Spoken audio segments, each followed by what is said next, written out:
27절부터입니다. 단 자손이 미가가 만든 것과 그 제사장을 취하여 라이스에 이르러 한가하고 걱정 없이 사는 백성을 만나 칼날로 그들을 치며 그 성읍을 불사르되 그들을 구원할 자가 없었으니 그 성읍이 베드르홉 가까운 골짜기에 있어서 시돈과 거리가 멀고 상종하는 사람도 없음이었더라. 단 자손이 성읍을 세우고 거기 거주하면서 이스라엘에게서 태어난 그들의 조상 단의 이름을 따라 그 성읍을 단이라 하니라. 그 성읍의 본 이름은 라이스였더라. 단 자손이 자기들을 위하여 그 새긴 신상을 세웠고 모세의 손자요 게르솜의 아들인 요나단과 그의 자손은 단 지파의 제사장이 되어 그 땅 백성이 사로잡히는 날까지 이르렀더라.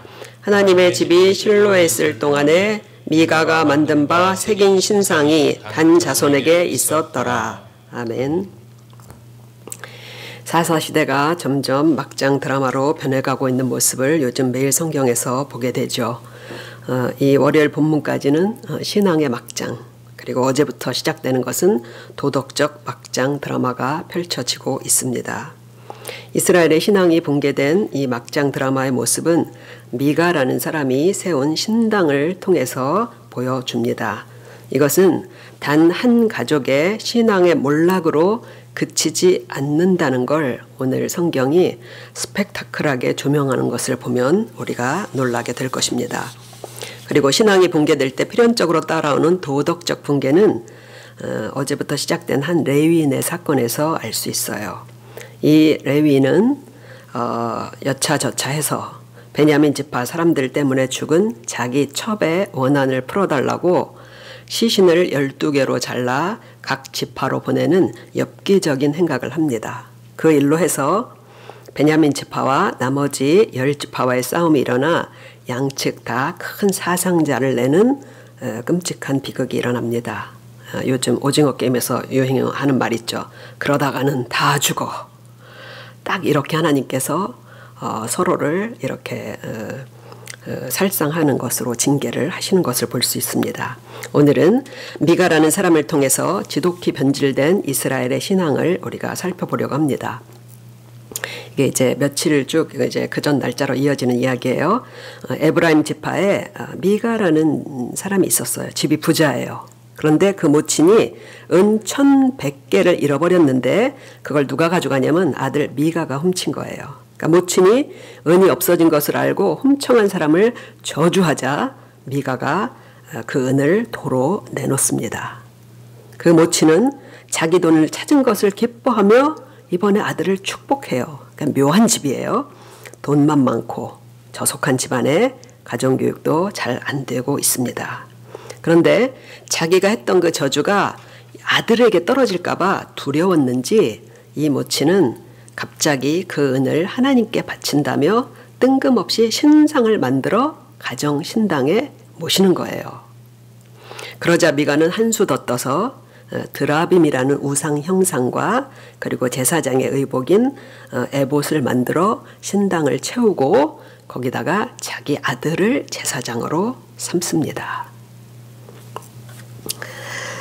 미간의 집에 이 가정 신당도 말이 안 되는 데다가 하나님이 정하신 레위 지파가 아닌 최초의 에브라임 지파의 불법 제사장이 탄생한 것이에요. 그런데 마침 베들레헴에서 살고 있던 한 레위인이 고향을 떠나서 살 곳을 찾아다니다가 이 미간의 집에 하룻밤 묵게 됩니다. 미가가 물어보니까 이 청년이 레위 지파라는 거예요. 그러니까 그렇잖아도 자기 아들을 제사장으로 앉혀놓고 찝찝했는데 이 얼마나 잘된 일이에요. 그래서 연봉 협상을 합니다. 1년에 은 10개와 의복 1벌과 먹을 것을 주겠다는 조건으로 우리 집 제사장이 되어달라고 제안을 해요. 그러니까 청년이 들어보니 조건이 괜찮거든요. 그래서 이 미간의 집에서 제사장 노릇을 하게 됩니다. 그리고 미간은 회심에 찬 독백을 해요. 이렇게 17장 13절을 보면 이에 미가가 이르되 레위인이 내 제사장이 되었으니 이제 여호와께서 내게 복 주실 줄을 아노라 하니라. 그 신앙이 우상숭배와 기복주의로 변질됐다는 걸 알 수 있죠. 그러던 어느 날 아랫지방에 살고 있던 단이라는 지파, 단지파 사람들이 그곳 살던 곳이 마땅치가 않았어요. 그래서 더 좋은 땅을 찾아다니다가 이 미간의 집으로 유숙하러 들어옵니다. 그런데 그 집에 신당이 있고 제사장 레위인까지 있는 거예요. 이게 탐내는 거예요.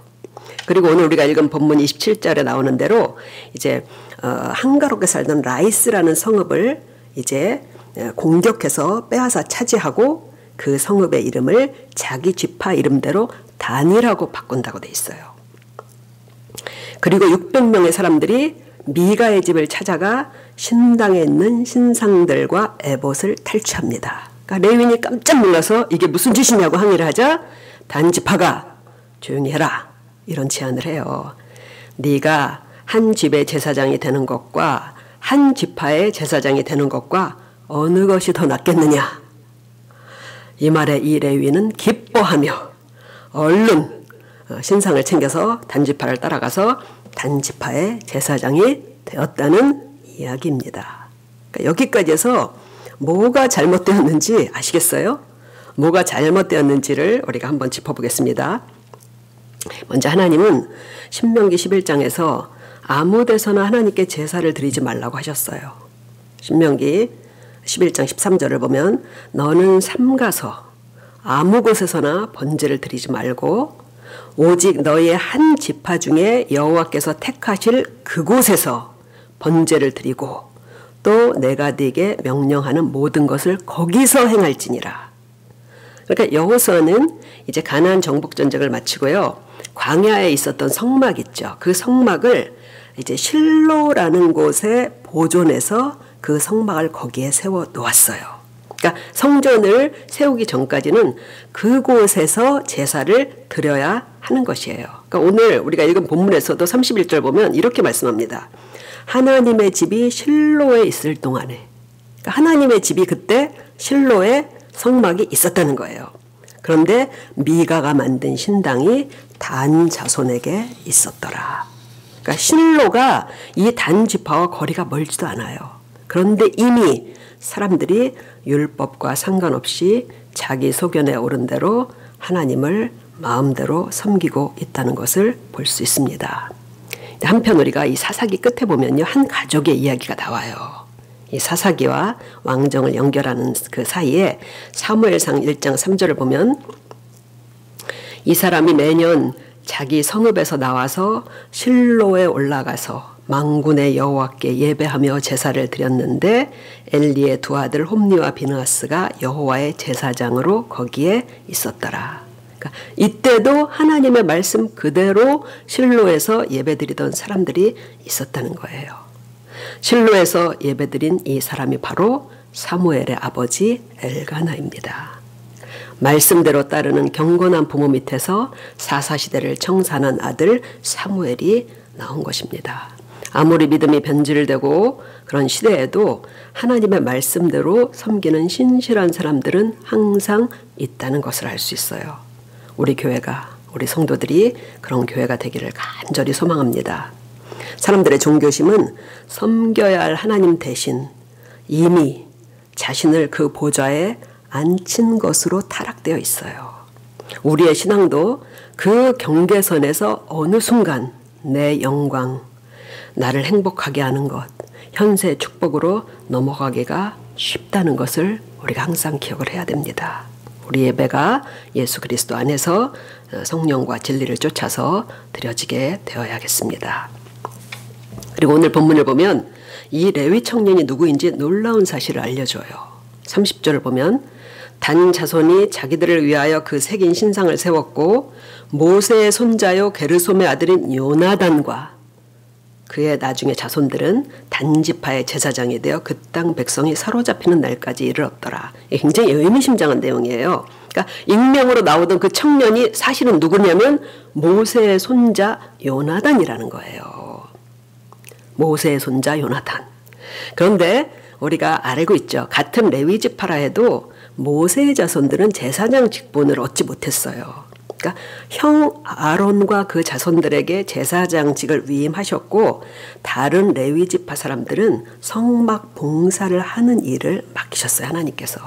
그런데 이 율법을 준 모세라는 위대한 지도자의 손자가 이미 자기 본분을 넘어서는 망령된 일을 자행하고 있는 것입니다.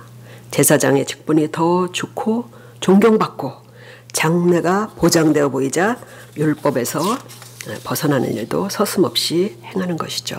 그러니까 하나님을 위해서 봉사하고 율법을 가르쳐야 될 레위인들이 이렇게 타락했으니 백성들이 어떻겠어요. 그리고 이제 마지막으로 한 가지 더 알아볼 것은 미가에게서 시작된 이 혼합주의 신앙, 변질된 신앙은 이렇게 해서 단지파 전체에 확산되었다는 거예요. 그리고 더 놀라운 것은 이제 우리가 나중에 보면요, 이제 솔로몬 이후에 남유다와 북이스라엘로 이렇게 나라가 나뉘잖아요, 그죠? 그럴 때 남유다인 예루살렘 성전이 있었고 북이스라엘은 성전이 없잖아요. 그래서 금송아지 우상을 만들어서 두 곳에 성전을 세우는데 그 장소가 어디냐면 남쪽은 베델이고 북쪽은 단이에요.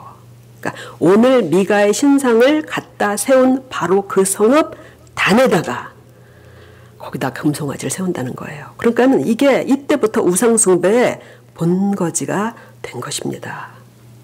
바른 예배를 드린 엘가나의 집이 사무엘로 이어졌듯이 미가의 타락한 신앙도 단지파로 그리고 결국 북이스라엘 전체로 이어졌다는 것입니다. 바른 믿음은 반드시 선하고 아름다운 열매를 통해 드러납니다.